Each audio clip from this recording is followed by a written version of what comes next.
Welcome to Circuit 42. Circuit 42. The one-stop location for all things geek. This episode is brought to you by our sponsors, Dragon's Lair San Antonio and Gotham Newsstand. Sit back, relax, and most importantly, enjoy another episode of Circuit 42. Circuit 42. Hello, everybody, and welcome to the newest episode of Pass the Popcorn here at Circuit 42. My name is Ian, and I am here with my special guest, Eric Wallworth. Those who, you may primarily know him from Face Off on Syfy channel, but he is in a whole lot more than that. So, for those who don't know you, those 5 people on the internet who are like, who is Eric Wallworth, that very tall man? Who are you, and what do you do? Well, first, like you said, my name is Eric Wallworth. I also go by my other social media handle, Fantastic Gigantic. Right now I'm just doing a lot of makeup stuff, prosthetic makeup. I model for my friends who got into the monster makeup. You know, a lot of the practical effects. You know, if you heard of Monsterpalooza, if you actually went to the Monsterpaloozas of for a couple of years, chances are you probably seen me without actually seeing my actual face. And I also do a lot of work for the film industry. I'm also a sound guy, and I did a lot of acting, but it was mostly background stuff. I really didn't get a lot of front of the screen stuff until I decided to do the monster makeup stuff. So, how did you get started in that? The monster makeup stuff, funny, I kind of fell into that.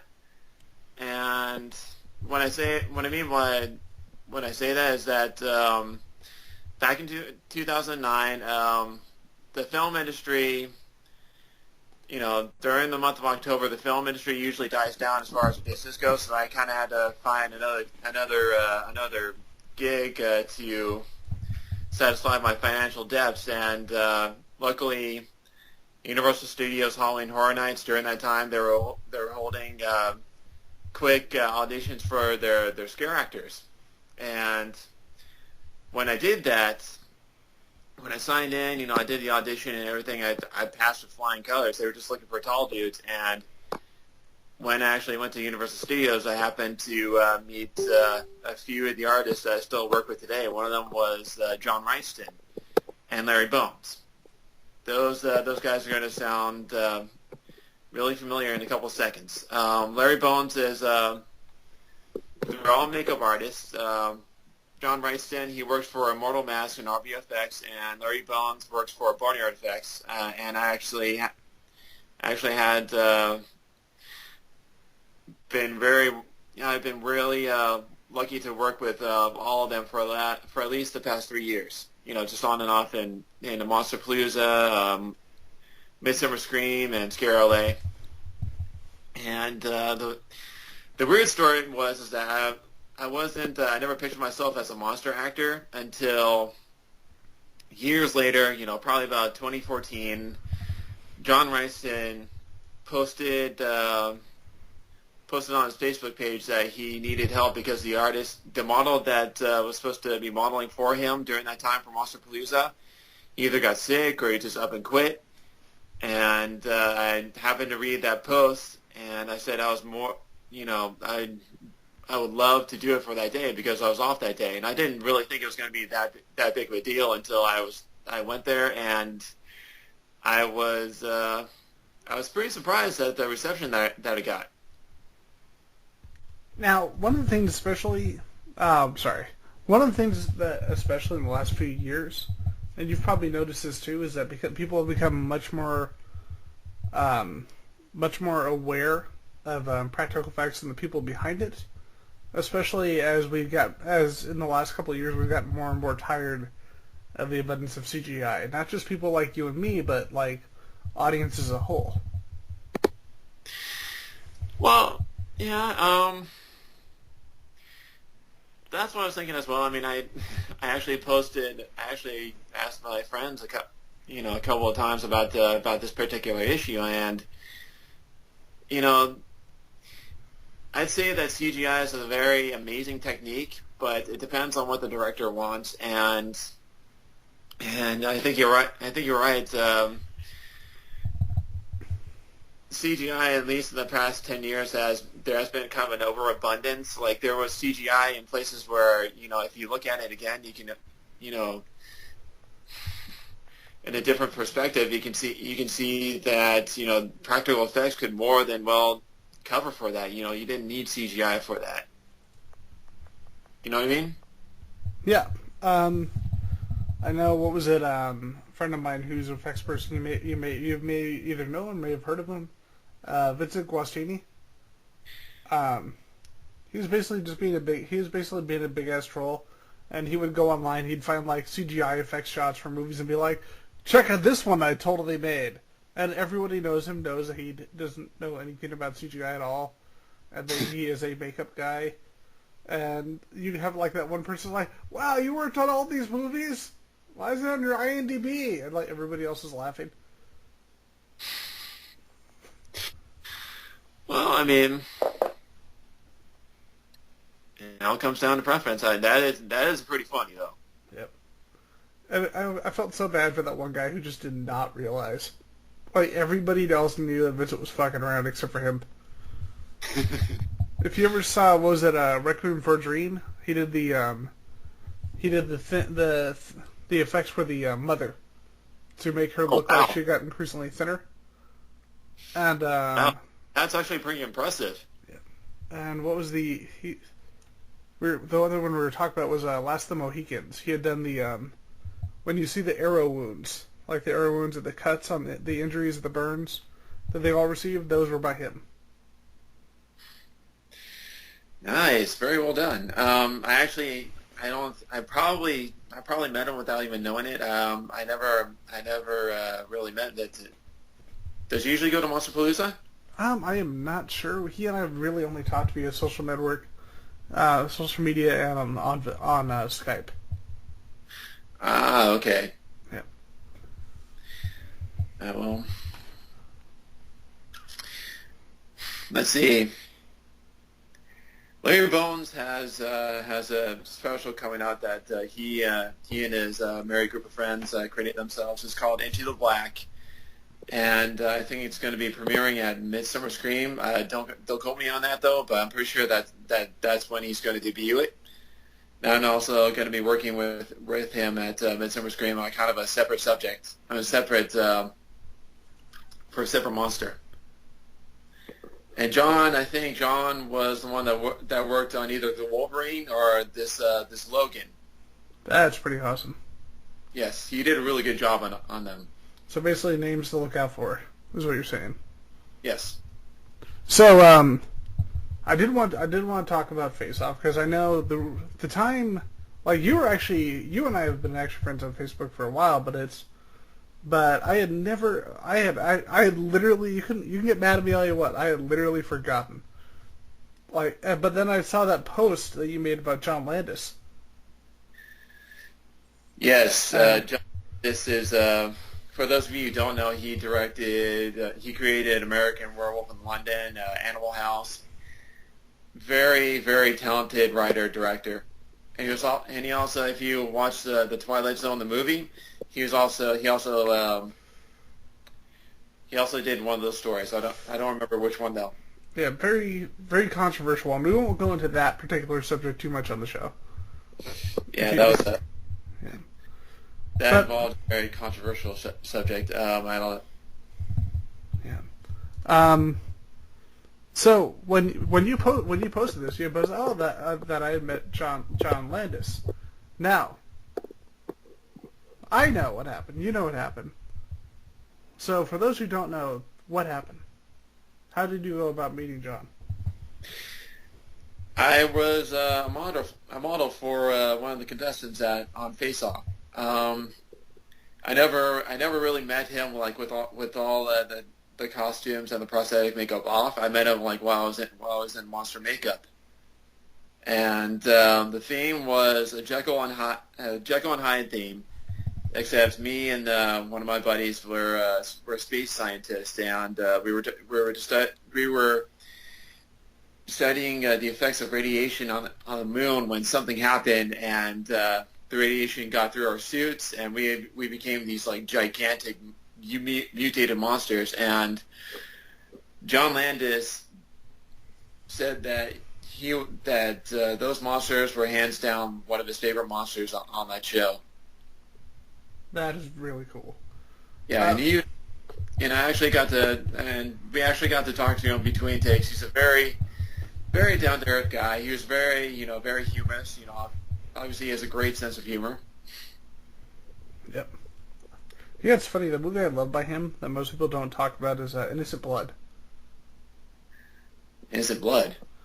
Yeah, it's because a lot of people assume that American Wolf in London and Twilight Zone is like his only two, the only two horror films he did. Innocent Blood is a dark horror vampire comedy.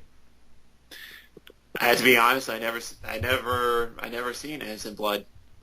It's really fun. It did not do nearly as well as American Werewolf in London, and like the whole market was by the director of American Werewolf in London, and did not do great. It came out in 1992, and it's got Amber Yod and Anthony LaPaglia. It's a hard name to say.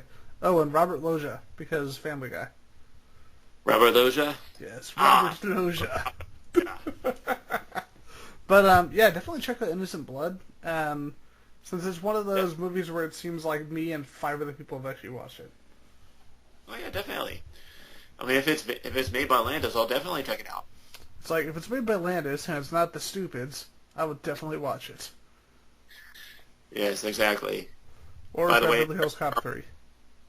Yeah, by the way, American Werewolf in London, one of my favorite all-time horror movies ever. That's like the werewolf movie for me, seriously. See, for me, it's almost like a tie between that and The Howling. Yeah, The Howling's a really good one, too. And it's so weird because it came down to that whole... It's kind of like... It seems like every year studios try to put out that... They try to put out those 2 movies in the same genre. They always put out like a week or 2 from each other. And even though The Howling made money, yet unfortunately American Wolf in London was the one that grabbed all the attention. And it's interesting. Well, that's because, I guess, I mean, I was a child during the time, so I can't really comment on what made American Werewolf in London so popular. But if I were to guess, it would be the fact that the changing scene was the first scene that was shot in hard light. And the way that it did it was just freaking amazing, even by today's standards. And it's interesting because a lot of people assume that it was just the makeup effects, but there was a lot more to it than that. And because after it won, apparently the Oscars actually disqualified it after it won. Like, they said that... Yeah, it was because of some kind of technique that they used on the movie. They said that they actually disqualified it after winning its Oscar. So it still has the Oscar, but technically it's disqualified. Oh, that sucks. Yep. It wasn't just it wasn't just practical effects. It was obviously mechanics, not animatronics. It's one of those, like, it's hard to nail down where the effects start on that scene because it's so seamless. Definitely. They definitely took some sweet time, planning that out, too. I know, what was it, that was the first time they actually had that category.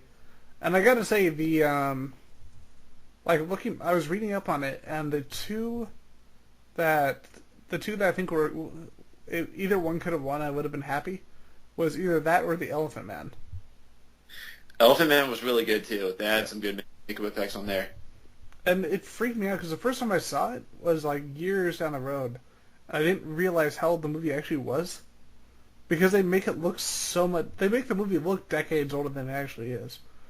And so when you see that scene, you're like, what the fuck, man? Yeah, I know. So, for you personally, what are some of your biggest influences in terms of both people who work in creature makeup and the people who perform in it? I'd have to say, if you're looking for someone as far as an actor goes, I guess someone like Tim Curry. I mean, he is one of my favorites, like Halloween actors. That and Robert Englund too. Yeah. I mean, if you also want to go way back, I used to watch a lot of Lon Chaney movies too. Lon Chaney was insane, man. Like, seeing images of him just doing his own freaking makeup in the chair like that, it's like, I'm sorry, I would jab myself in the eyes so many times doing that. Yeah. It's like, what happened to his eye? Is that a special effect? Nope. It's just gone. Yep. Kind of makes me want to go up to Universal Studios and try to visit Stage 28. That would be freaking awesome. Yeah, that'd be cool. I know, was it, like, one of my favorites and a perfect example of really unsafe Hollywood standards is Creature of the Black Lagoon, with just how heavy that suit actually was. And it's like, yeah, that actor nearly drowned, like, a number of times. Yeah, I've heard nightmare stories about that. It's like, stay underwater, it's a great effect. It's like, I think he's not moving, Steve. Oh, god damn it. Not again. Get another one. What? Nothing. It's like when it's like the, Labyrinth, where me and my friends were joking about how, oh, thank God that baby had a twin for the scene where they're throwing the baby up in the ceiling. Damn. We have a kind of morbid sense of humor. That's not important right now. So you were talking about Monsterpalooza and how you wanted to, and you want to talk about your work on that. Yeah, it was. That's the very place where I actually started my monster makeup stuff. That was the place that I worked with John Ryston on my very first monster. It was Satan, by the way. It was a version of Lucifer that was lightly inspired by Tim Curry's Dark Angel. I just call him Satan, but they call him Dark Angel and Legion. You ever seen that movie? I've never seen that. Like, I've seen when you mention Tim Curry, I just think of The Darkness from Legend. Yeah, Legend. That's what I meant to say. Not Legion. Yeah, Legend. Yeah, that is like that is the freakiest. Like, when I watched when I was a kid, I was like, oh, this movie's cool. I watched as an adult, especially the uncut version, and it's like, this is a really fucked up movie for kids. I love it. It's a lot of glitter too. Yeah, it's weird. It's just like mixture of like happy fairies and then like those people are literally being rolled into fire. Yeah, exactly. And you also got to think about, when I saw the movie as an adult, I always have to think about this question of how many buckets of glitter did they actually have to use for that film, because it had to be in the tons. They ran out. Like all the London strip clubs had no glitter that night. Nice. It's like, where are we gonna get it? Down where we can just smell the sweat. Oh, I think Ridley Scott took it all. God damn it. And it's weird to see, and it's also one of the weirdest Tom Cruise movies I've ever seen. Like one of the weirdest Tom Cruise characters I've ever seen. I don't know. I saw that interview with him where he was talking about Scientology. That was really weird. Yeah, that was strange. But, well, at least he wore pants during that, so... Yeah, he did. Yeah, going back and rewatching the movie, it's like, I'm liking the movie, except for Tom Cruise is running around not wearing any pants. That part's kind of... Yeah. Yeah, I know. That and the fact that we just like... I like how, as adults, we just kind of, like, brush past the fact that Mia Sara was, like, 17. And we're like, creepy Tom Cruise, man boy Peter Pan, come from the woods. Let's be honest, that's basically just Tom Cruise. Yeah, it is. But I also heard, not to get sidetracked, but talking about what you were talking about before with nightmare scenarios involving monster suits. I worked with one of the guys that were on Face Off. Well, they did a lot of behind the scenes on Face Off, yeah. And he worked with the guys that worked on Tim Curry's suit. And one of the big nightmare scenarios was when they couldn't they didn't have enough solvent to get in between like the foam latex and Tim Curry's skin, so they thought it'd be like a very a very safe thing to rip off the prosthetics. Oh, and that was one of the worst things that you can do, honestly. And that's because they ripped off a pretty noticeable chunk from Tim Curry's skin. I mean, obviously he's okay, but yeah.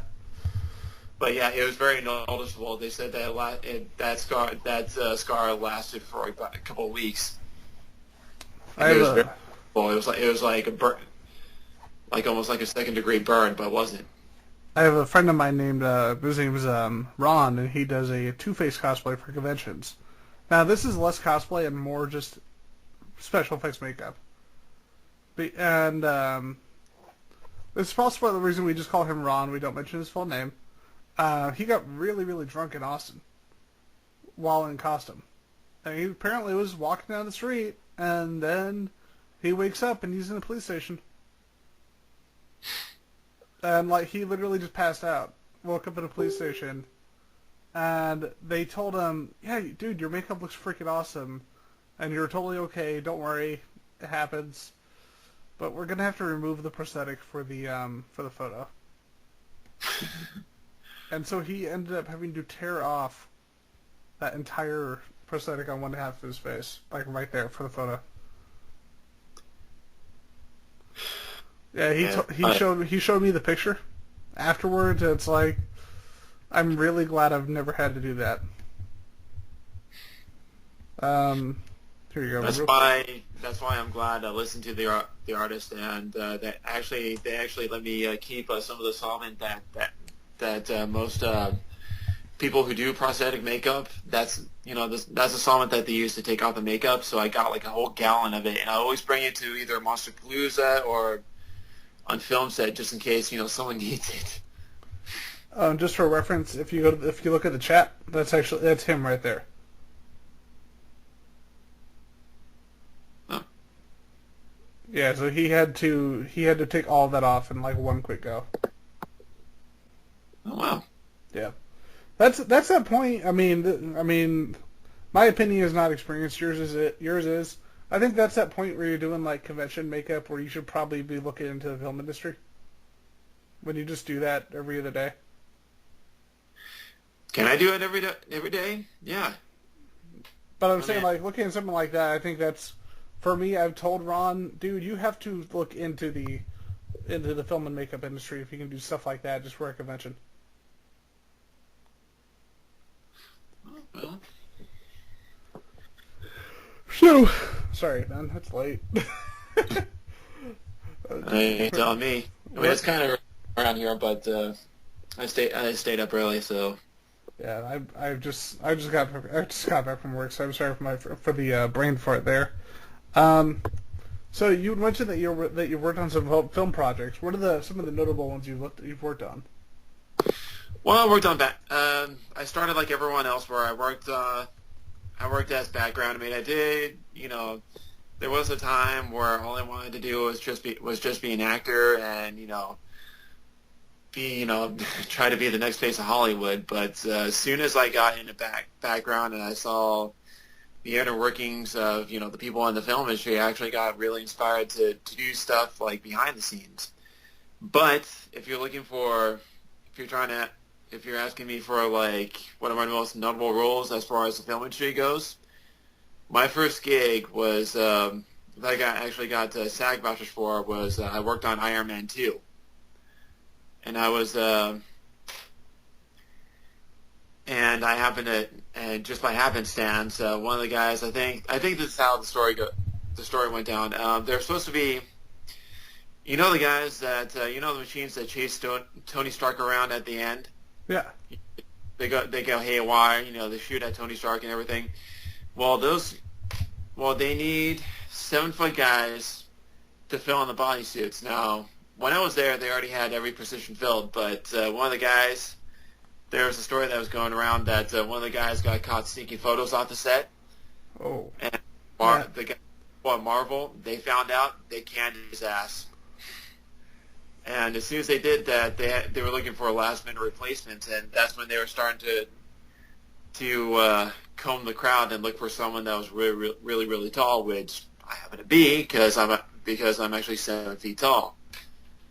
And I was just going back to my original position where I was just trying to run around, avoid the machines, and all of a sudden one of the PAs just comes up to me and says, "Hey, do you want to get upgraded?" I was like, "Shit, yeah." It's like, "Good, come with me." Then they told me to put on this gray suit, which looked honestly, it looked like a silver condom. And so I go to the dressing room. I put on the suit, come back, and they put Velcro straps on me. And so the reason why they do that is because they have a lot of indicators that mimic my movement, so they can capture it on their computers. Yeah. And just build machines up from there. And that's how I got my first 4 SAG badges. I worked on Iron Man 2 all weekend that week. That is really freaking cool. And talk about a movie you could take your start on. The movie that I got my start on. I never really had a starring. I never had a major role. Yeah. Because a lot of people typecast, and there isn't a real need for really, really tall characters. So I never really had a really huge, impactful role. It was just usually some sort of basketball player or. Oh no! What I was saying, what a movie to get that kind of start on, to do something like that. Oh, yeah, that's what I was saying. That's pretty cool, right there.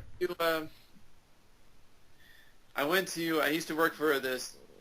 used to work for a central casting. That's where I usually got roles like that, and especially this little group now called Cut Above Casting, and they were really good at giving me those kind of roles, and they were really good at giving me work. I mean, sometimes, like I said, during December, the work dies down a lot, but that's how those are the people that were responsible for giving me those movie roles. That is really cool. So, yeah. So what projects do you have coming up that you want to talk about? I'm an avid YouTuber, so I'm trying to create little mini movies for myself. I do my own makeup projects. I'm trying to do my own comedy sketches. I don't have really anything in the bucket yet. But I'm also working at Monsterpalooza this weekend as another monster. I'm working for Nocturnal Designs. That is awesome. Can you say what it is, or you can't really say anything until Monsterpalooza? Oh, sure. I can say it's a Jewish demon called the Melech. It's he is the king of the demons in the Jewish religion. That is really cool. I'm assuming it's very, very complicated. That Melech will be tall. Yeah.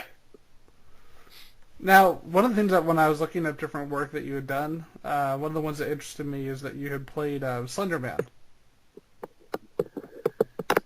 And, yeah, that was for a music video. There's a music video for a song called "Humid." I forgot the dang band's name. Hell yeah. Hell yeah. Yeah, I was working on set all day.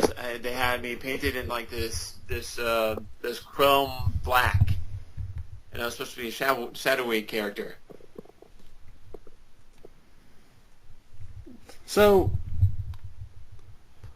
now you were talking about your YouTube channel. Is it specifically focused on makeup, or focused on that? Not remember the topics. Basically, what do you do on the channel? Arts and entertainment. Okay. Mostly. Now, outside of effects, is there anything else that you can cover? I've also worked as a sound guy. You ever seen, for those of you most people know who that is. I'm the guy that holds the microphone over people's heads. I'm taking care of the microphone placements and everything. Now, I want to talk about this because there's a particular movie. It's a perfect example of why it's really, really important to get the right person for that. There was a cowboy movie. I think it was called Cowboy Up. It's a terribly unmemorable movie for the early 2000s with Kiefer Sutherland. But the thing that made it so freaking funny is that the entire time, in every shot in this movie, you could see the boom mic in every single shot. And it's a big budget movie, and you're like, how the fuck did you do that? And literally, you see the boom mic every single shot of the movie. That's why I was glad I was taught to communicate with the camera guy. They have a technique to where you have to ask the camera guy if they're in, like right before the scene has to be shot, whether or not the boom mic is in frame. And the reason why I asked them that is because I need to get as close to the actors as I can without getting away with the camera. And sometimes that can be a really hairy scenario. And even if I can't use the boom mic on that one, I use the little wireless microphones. They pick it up. They pick it up just like that. Whenever I can't use my boom mic.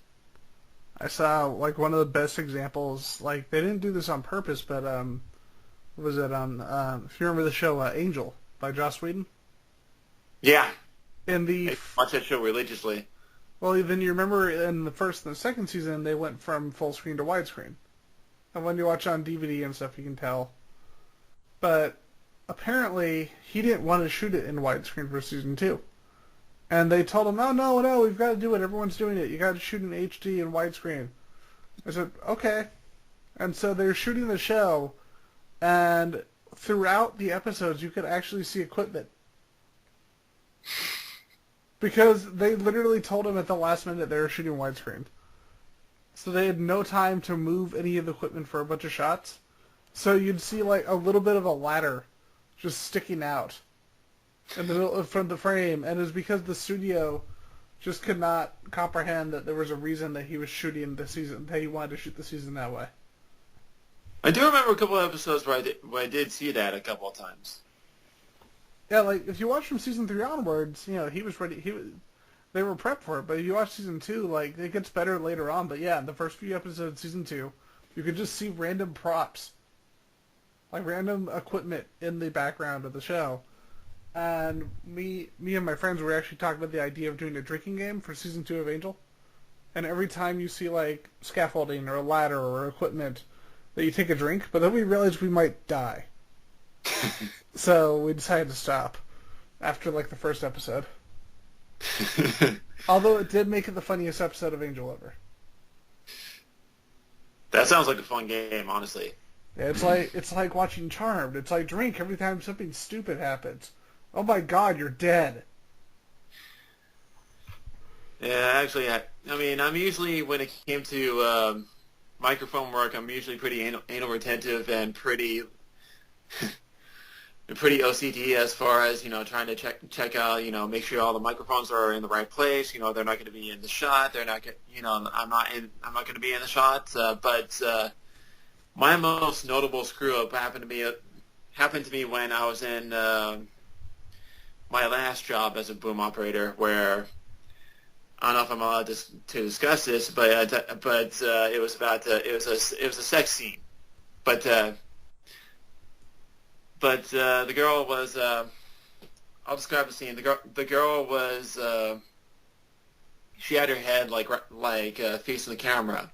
I mean, the back of her head was facing the camera, and the scene of the shots was we were all in this RV, and the scene had to take place in an RV, and I was in this little scrunched up area, like right in the corner, trying to cover both the actresses, and I had the boom mic right under the actor's head, and the strange thing was that everyone was in motion, constantly throughout, because that was just how the scene was written.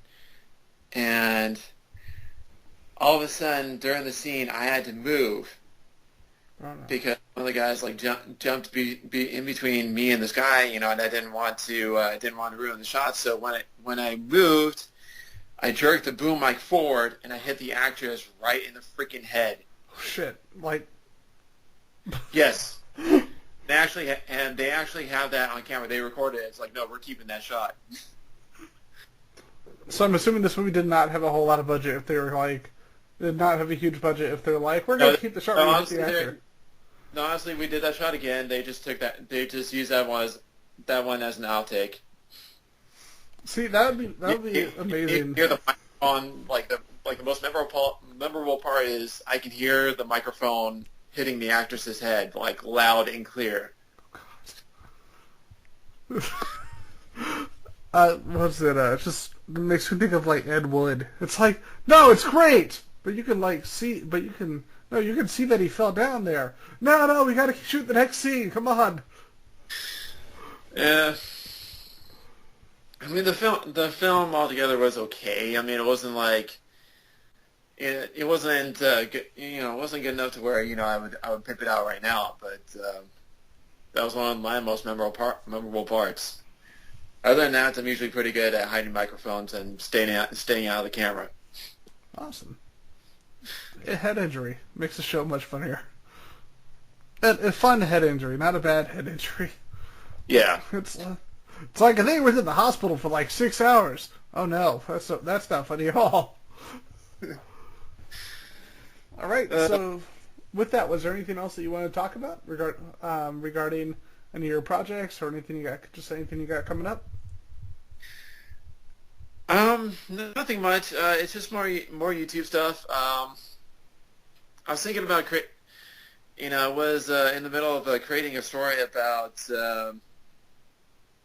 It's a story about through the perspective of my right hand, and my right hand's about to bust me, the character, for cheating on my right hand with my left hand. Oh, God. And I would tell you more, but I don't want to give away the whole plot. It just makes me think of that movie. What was that terrible but awesome movie when we were kids? Idle Hands. Oh yeah, Idle Hands. Yeah. Yep. That's one of those movies where I know it's stupid, but I love it anyway. Because it was kind of the first really dark comedy that I saw that got me into other movies into better movies like that. I mean, some movies are just hit with some people. Other people, don't like the movies. I mean, no, I still think it's hilarious, but it's more like my nostalgia from when I was as a high schooler. You have certain movies like that where you're aware that there were things about them that they were dumb, but you still kind of love them. Yeah, I have movies. Yeah, it was a funny movie. Mm-hmm. Especially Seth Green. I love Seth Green. Honestly, I liked him. I've been following him ever since Buffy. Speaking of Angel, and I always watch Robot Chicken wherever it's on. So. And I know he has a new show coming out, but I can't remember the name of it.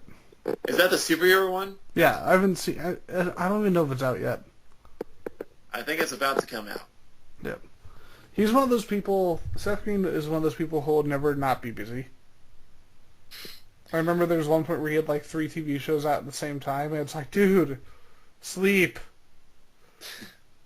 Just for 8 hours, 7 hours, whatever. Well, it could be more. I mean, with the addition of live streaming services like Netflix and Amazon.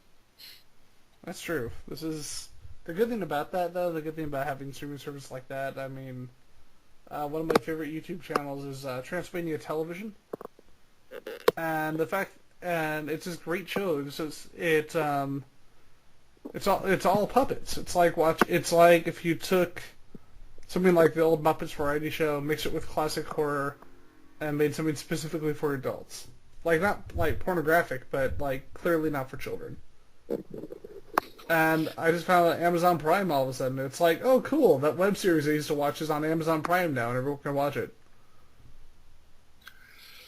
Yeah, Yeah, I had the same feeling with. I never watched that. I never seen that show, by the way. But I had the same feeling with Rooster Teeth when they did the Red versus Blue. I mean, I only saw like one episode on YouTube, but when I saw it was on Netflix, I watched the entire series, and I loved it.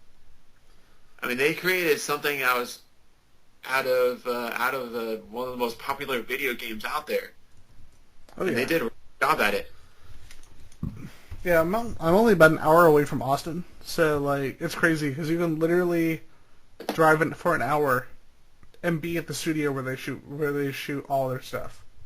Really? Yeah, because it's the same studio that they use for it's a Troublemaker. Robert Rodriguez's studio. They shoot both things over there. And it's so funny because I remember there was that interview they did, and they were talking about, oh yeah, we did this. We used to record in our closet because it had the best sound of anywhere in the apartment. Best acoustics? Yeah, that's Yeah. where they recorded out everything was the closet of their apartment. But with that, you mentioned your YouTube channel. Where can people find you online? On my YouTube channel, it's Fantastic Gigantic. That's my YouTube name. And same thing with my Instagram name. That's the same as my YouTube name. Sorry. Not a problem. And and so people can find you on Twitter, Facebook. Facebook and Twitter. Just look up Eric Wallworth. That's EricWallWorth.